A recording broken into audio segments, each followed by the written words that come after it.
Hi, welcome to the Magpie Library. I'm Rowan, and today I'm going to be talking about my top 5 perfumes of 2025. I like to explore scent and beauty through the lens of practical magic, of queerness, and of our beauty rituals being part of our resistance. So, if that's your vibe, please like and subscribe, and of course share with the other queer, witchy beauty enthusiasts in your life. I'm really trying to grow this channel because I know that there is a community out there of like-minded folks, and I really want us to find each other. So please take the time to hit the like button. Thank you. Now, let's get into it. This year, my relationship with perfume has deepened in a really meaningful way. I learned more about composition, my own tastes, and how scent can shift mood, memory, and magic.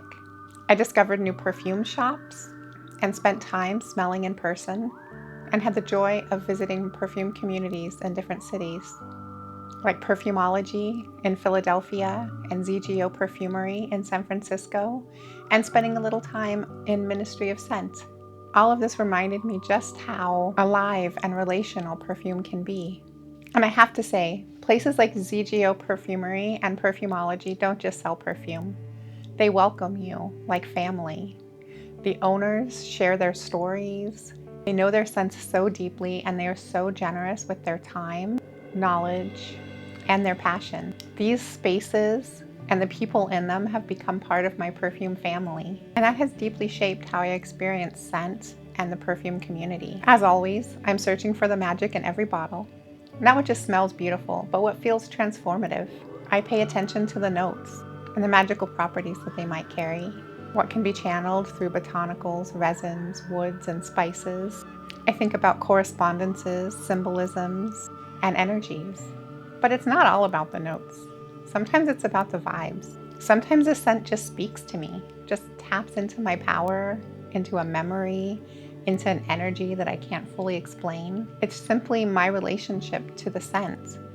Scent can carry such memory and such association for each person.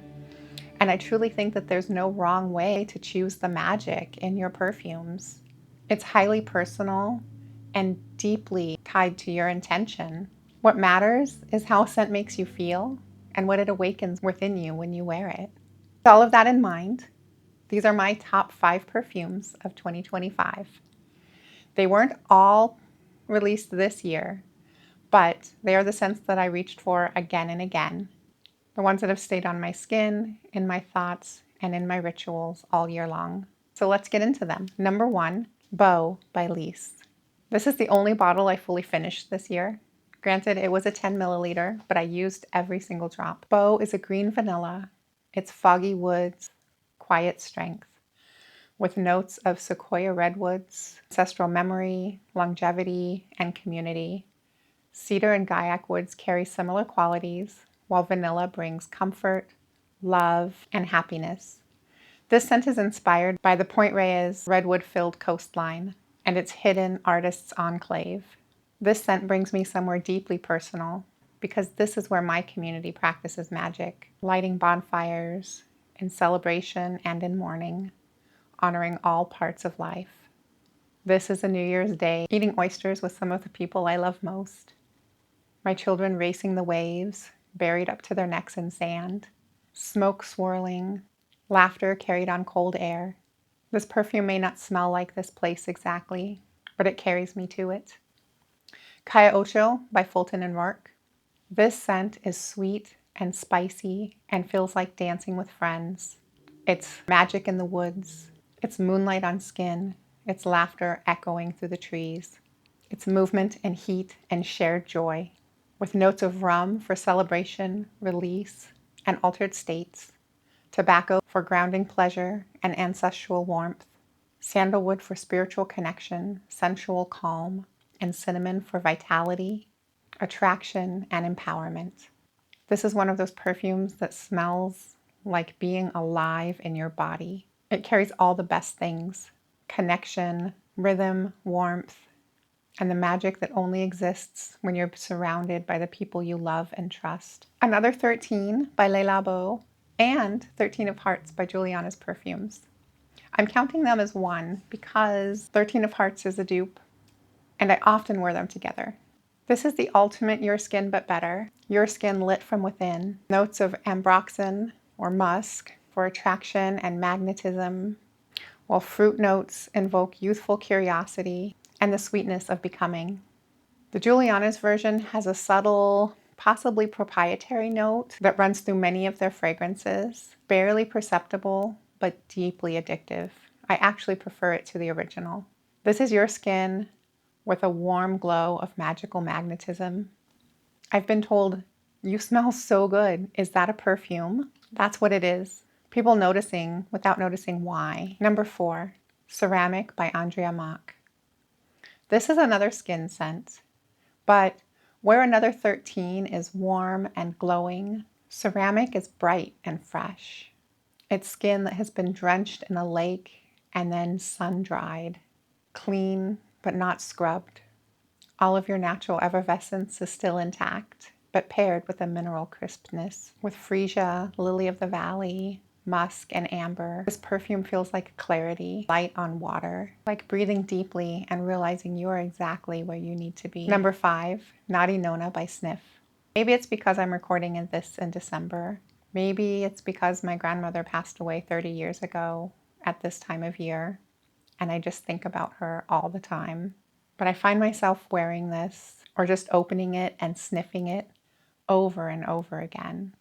With almond for nourishment and prosperity, the rum brings of joy and emotional openness, while tonka brings comfort, sweetness, and grounding pleasure.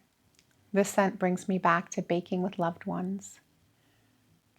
Muffins, cookies, cakes, making homemade ice cream. It's love expressed through sweetness. Cooking as devotion. One of my children is in culinary school. This lineage runs deep in our genetic code. Ancestral magic will always find you. This scent doesn't smell like a Nona.